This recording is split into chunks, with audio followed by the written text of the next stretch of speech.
मैं इसे चरणबद्ध तरीके से प्रस्तुत करूंगा ताकि आप इसे आसानी से समझ और उपयोग सकें। डर से सामना करना भूमिका। डर मानव जीवन का एक ऐसा प्राकृतिक हिस्सा है जिससे कोई भी व्यक्ति पूरी तरह बच नहीं सकता। जन्म से लेकर मृत्यु तक हम विभिन्न प्रकार के डर का सामना करते हैं। डर न केवल हमारे मानसिक स्वास्थ्य को प्रभावित करता है, बल्कि हमारे निर्णयों, व्यवहार और जीवन के लक्ष्यों को भी प्रभावित करता है। डर किसी भी स्थिति में उत्पन्न हो सकता है। यह असुरक्षा की भावना हो, असफलता का भय हो या अज्ञात के प्रति घबराहट। हालांकि डर कभी कभी सुरक्षा का काम करता है, लेकिन अक्सर यह हमारी क्षमता और संभावनाओं को सीमित कर देता है। इस लेख में हम डर की गहराई में जाएंगे, उसके प्रकार जानेंगे, डर का मनोवैज्ञानिक और शारीरिक प्रभाव समझेंगे और सीखेंगे कि कैसे हम डर का सामना करके अपने जीवन को सफल और सुखी बना सकते हैं। 1. डर की परिभाषा और उसका स्वरूप। डर एक मनोवैज्ञानिक और शारीरिक प्रतिक्रिया है जो खतरे, अनिश्चितता या किसी हानिकारक स्थिति के प्रति उत्पन्न होती है। यह हमारी रक्षा प्रणाली का हिस्सा है। डर के प्रमुख स्वरूप। 8. भौतिक डर। शारीरिक खतरे जैसे ऊंचाई, आग, सांप आदि। 2. मानसिक डर। असफलता, आलोचना, निराशा। 3. सामाजिक डर।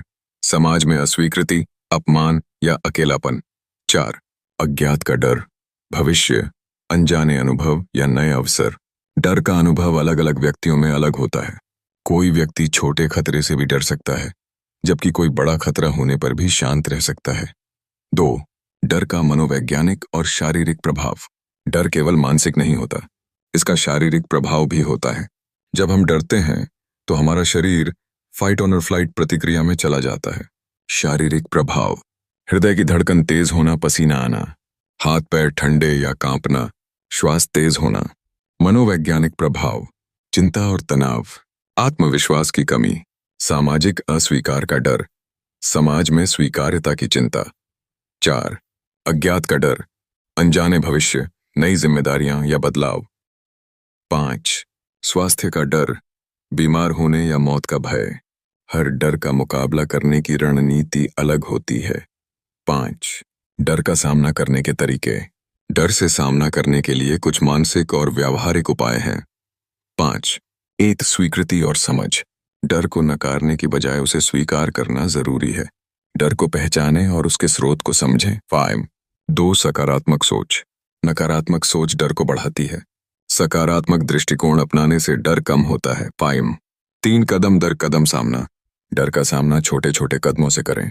उदाहरण के लिए, ऊंचाई का डर धीरे धीरे अभ्यास और अनुभव से कम किया जा सकता है। 4. ध्यान और योग। मेडिटेशन, प्राणायाम और योग से मानसिक शांति मिलती है और डर कम होता है।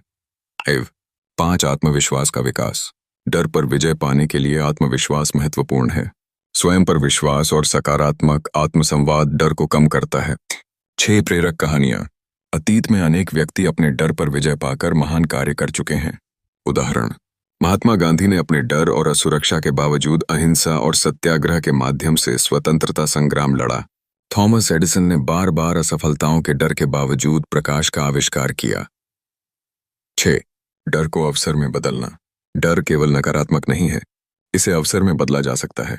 डर हमें सजग बनाता है। डर हमें चुनौतियों का सामना करने की तैयारी करता है। डर से सीखकर हम मानसिक और आत्मिक रूप से मजबूत बनते हैं। उदाहरण, किसी खेल में चोट का डर खिलाड़ी को सावधानीपूर्वक खेलने के लिए प्रेरित करता है।